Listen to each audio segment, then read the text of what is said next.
টাকা নাই, তার কোনো স্বপ্ন নাই। সফলতা বলতে কিছুই নেই। আপনার টাকা আছে মানে আপনি সফল। একমাত্র সস্তায় পাওয়া যায় পুরুষ মানুষকে। টাকা থাকলে পাশে মানুষ থাকার অভাব থাকে না।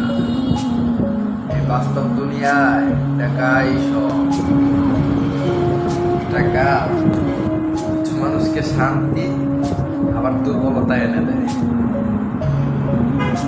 কিছু স্বপ্ন কখনোই পূরণ হয় না, টাকার কাছেই হেরে যায়।